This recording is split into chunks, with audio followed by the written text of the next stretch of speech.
Welcome to Picks with the Professor, the show where a real statistics professor gives you sports betting tips. I'm your host, Professor Sides, and I've built a set of mathematical models named Sideline to predict various sports outcomes. You'll hear more about the model during the course of this episode. It's set to cover 6 Major League Baseball games scheduled to be played on Saturday, April 8th, 2023. In case you're new here, check out the webpage on the banner. It's www.pickswiththeprofessor.com/new for some explanations and community rules. Remember, if you're interested in projections and picks for every single game, as well as access to the Discord chat, ad-free shows, all sorts of goodies, sign up on Dub Club. That link's in the show description. But even if you're not there, I'm still thrilled to have you here. Remember, sports are unpredictable, so the discussion on this show projects a typical game. Does not try to forecast it to a T. So that'd be a foolish and impossible goal. We take a long-term view on here. Don't get distracted when you have a 1-0 game in Coors Field on a day when almost every other game goes over. I think it was only the 11th 1-0 game in Coors Field. Weird things happen in baseball. It's one game. Do not care about one game. We're talking about the totality of games in the long run. Following the process is what works. It's worked so far this season, worked all last season, but these one-game weird things happen. They balance out in the long run, but they're just impossible to foresee before they happen. Obviously, nobody was going to predict a 1-0 opening day game in Coors. The probability of that happening on any one single game in Coors is that it's happened less than once per season on average. So a good variance will happen. Bad variance will happen. If you had the over there, that was some bad variance. But if you had the Rockies, like I also told you to back, worked out well for you. So again, it's all about the long run. It's not about the individual weirdness. As the reminder, as much as I'd like to say it'll be profitable each and every day, that is an impossible reality for any gambler. Going to cover 6 of the 15 games here on this Saturday. Got a lot of good ones for you. Got a lot of totals to talk about. Got a long shot that has a chance to hit. We'll find out. But before we get to it, some reminders. Please hit that like button if you're on YouTube. Also, if you aren't yet, please consider subscribing or following. It's free. And if you turn on notifications, you won't miss any college basketball, MLB, or college football content this channel provides. Remember, the A-grade moneyline plays return 4 units. It is the risk plus win amount equals 4, so that we risk proportionally more on favorites than dogs. B-grade plays return 3 units. C-grade plays return 2 units. And if you're with us over on Dub Club and you have access to that A-plus play of the day, which has been rocking and rolling so far, that one returns 5 units. Just scaling, so we have a little bit more invested in some games than others. But in reality, I recommend playing as many baseball games as you can tolerate, as you like, as you can find. I've got 2 C-grade plays here that I'm going to talk about today that I think you should be invested in. I'm not going to be invested huge at these prices because the price isn't great, but I do think they're worthwhile to add to the portfolio. Think of it like a retirement portfolio. You know, you spread your money around to a lot of different things, and sometimes you don't put the same amount in each, mutual fund or each stock or whatever. It's the concept that we're just trying to spread our money out to where we think we're going to have a good ROI on the totality of them. And again, some of these C-grade plays are decent picks. Some of the B-grade plays are decent picks. We're going to play as many as possible.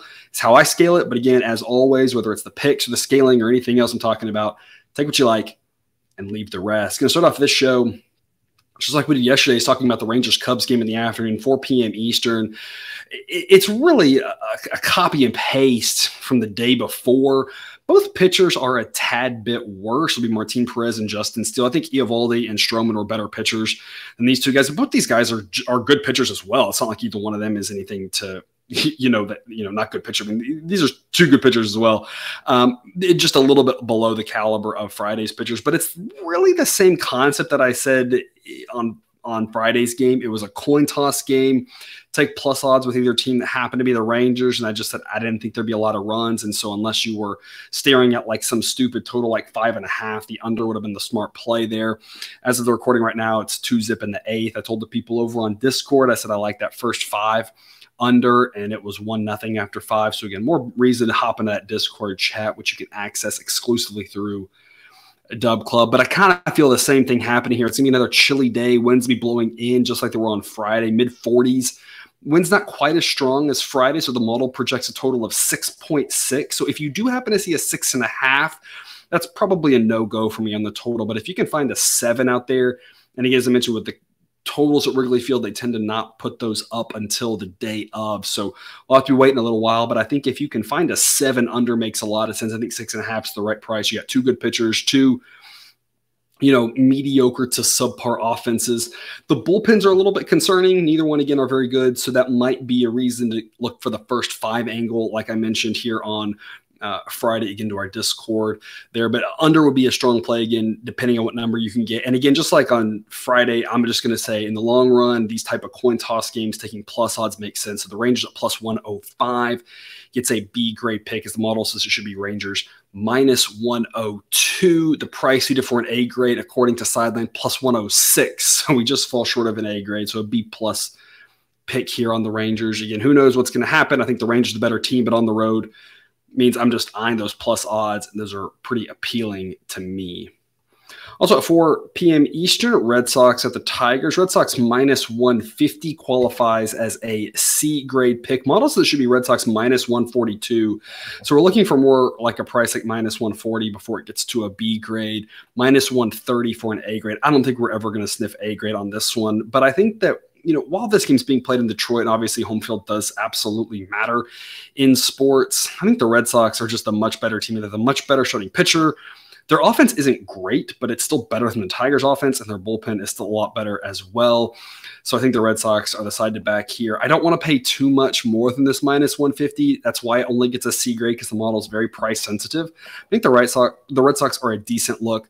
But as I'm always saying, good value is good value, whether it's a straight play or a parlay. So my advice on this one is if you're only seeing Red Sox minus 160, I would just pass at that point. Red Sox minus 165. If that's what you're seeing, that's the best price you can get. Now, I always encourage people to shop around and make sure you're getting the best price, but I'm not really interested in backing the Red Sox at a steep price like that. I'm not really backing the Tigers at that price either. I don't really see them having a great chance to win this, but at some point, the long-term proposition is if we're playing the Red Sox at minus 150, maybe even if you get lucky and you find a minus 140 or minus 145, it's a very different value proposition than minus 160. And in the long run, you're going to end up with 2 different amounts in your bank account, depending on which type of play you can make. Putting it a parlay doesn't magically change that. So if all you see is Red Sox minus 160, that doesn't all of a sudden mean, oh, well, I can parlay it, now it's safe, because then you're adding more risk than you are getting back reward to your parlay. Something I always preach about parlays, we still want to be price sensitive there, just as we would be in solo bets. But at minus 150 or better, I think the Red Sox are still a decent investment.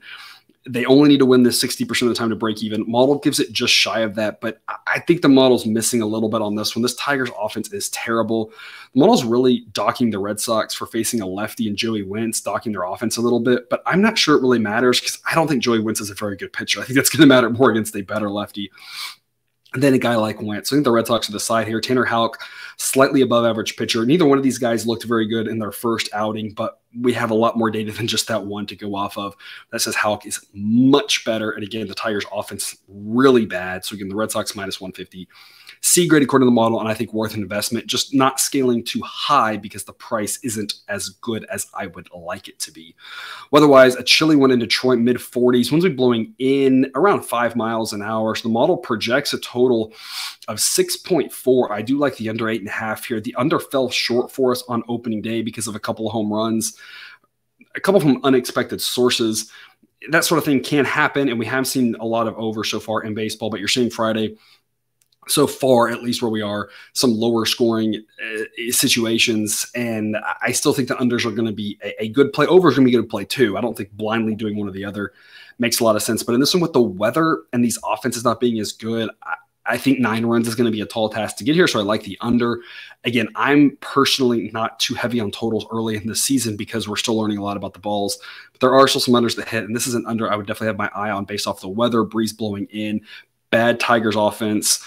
Not as good of a Red Sox offense as in years past. Some of the years past, Red Sox offense could put up, 10 runs on a guy like Joey Wentz. This one I think can get the job done, but I don't think they win something like 10-0. So under 8.5 looks good. And again, also on the Red Sox here.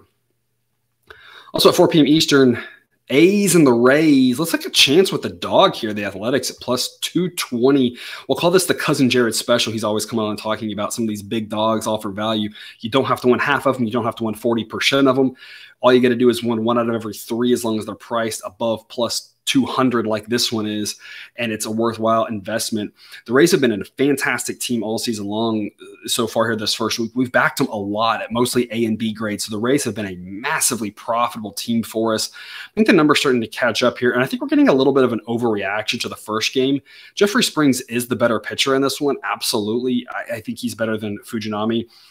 Fujinami, though, struggled in that first outing to the tune of a 31 ERA, but his advanced metrics weren't terrible. I think he'll be fine in the long run. Playing in a pitcher's park here in Tampa, that should help him out a little bit.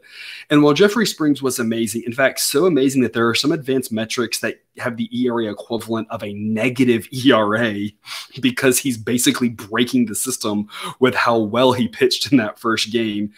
And he is a good pitcher. That's not what we're going to expect from him night in and night out. Now, granted, he's going to have a better chance of that success against an offense like the A's. Absolutely. But the bottom line is this is all about the price.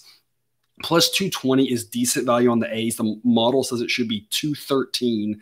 That the Rays do win this game often, but at plus 220, we're thinking we're just going to win this about 1 out of every 3 times. If we get this exact same setup in a 3-game series, the Rays win 2 out of 3. That sets them up to have a 100-win season. The A's have a 100-loss season, and we'd be profitable if we're getting plus 220. So it's not like I'm asking for anything crazy in this one. Who knows if this one hits, but these are the types of dogs that we're going to sprinkle a little bit on throughout the course of the season in order to try to build our bankroll. I talked at the top of the show about how I scale wagers out with a B grade here on the A's. This actually is risking less than 1 unit because the plus odds are so good. So it's not like we're putting a ton on the A's. Some of our bigger favorites we're putting 2.5, 3 units on as we're scaling it out proportionally.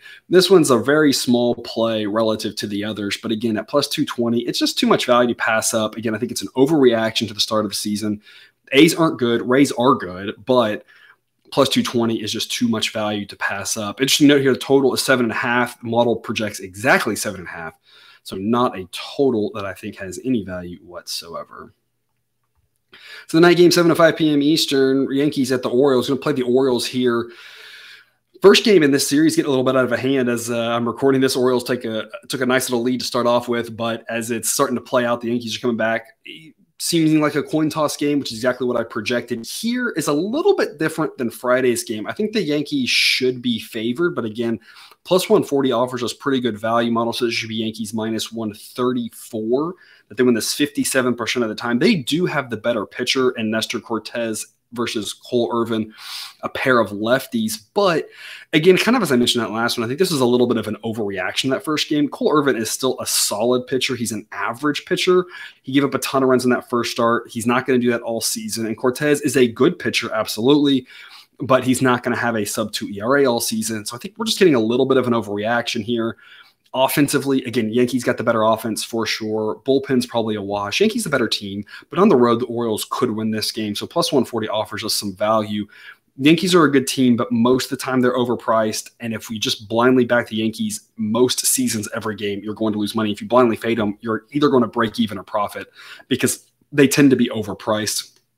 I think they're overpriced in this one. I do give their offense a boost facing a lefty, and I do give the Orioles a little bit of a ding for facing a lefty. The model is seeing that. So it doesn't set up perfectly for the Orioles, but a guy like Cole Irvin can absolutely keep the Orioles in this game, and that's really all we're asking for at odds like plus 140. So I think something like this, taking the dog, or if you want to go with a run line, the plus 1.5, I think that makes a lot of sense as well. The reason I like that run line also is I would like the under. The total in this game is 8.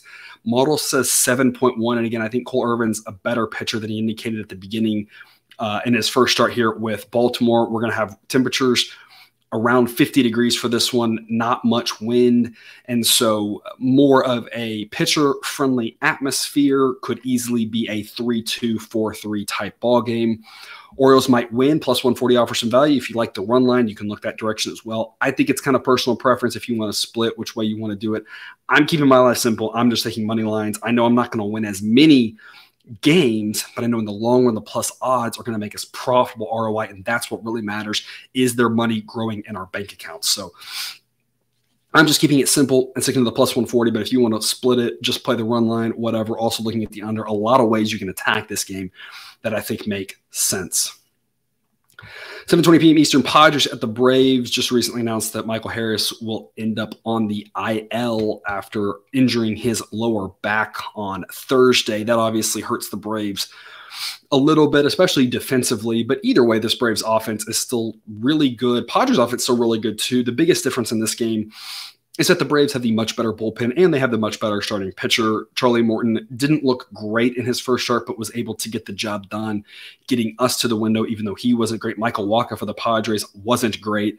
That's about what I expect. The model says that Morton is the much better pitcher. He's well better than average. Wacha is well below average. That's going to carry on to the bullpens. The Padres bullpen not going to be able to help out much in the Braves bullpen. Even losing a guy like Colin McHugh, still ton of really good arms there.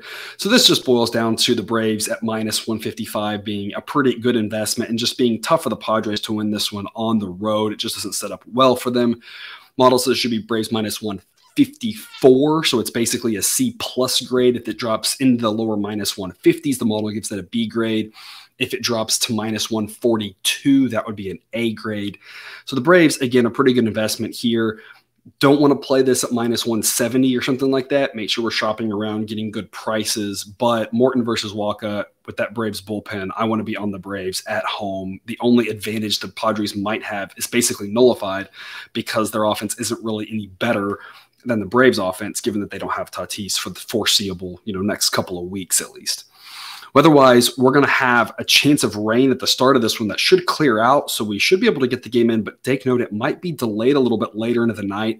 I don't really think that's going to affect anything. It's still going to be a chilly night, whether we start on time or later. The temperature isn't going to drop drastically. We're going to be in the mid to upper 40s. If it gets delayed, maybe lower 40s, but you're talking rounding error. The wind direction won't change. So I thought it was important to talk about this game to say, even if there is a little bit of a delay, it's not like the delay really pushes us into different playing conditions into from day to night, shifting the wind, dropping the temperature, anything like that.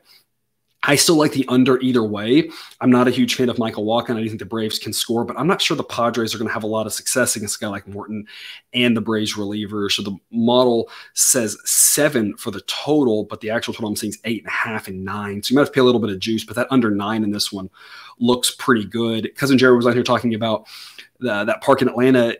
It can play really hitter-friendly when it's warm. It can play really pitcher-friendly when it's cold. He liked the over for Thursday. That hit with relative ease on a night that we talked about starting off was going to be in the mid-70s. And so he made the comment, it's not going to be cold. And so that means it's probably going to play more hitter-friendly. Saturday night, it is going to be cold. It's going to be more pitcher-friendly. So flipping on this one, I'd be on the under.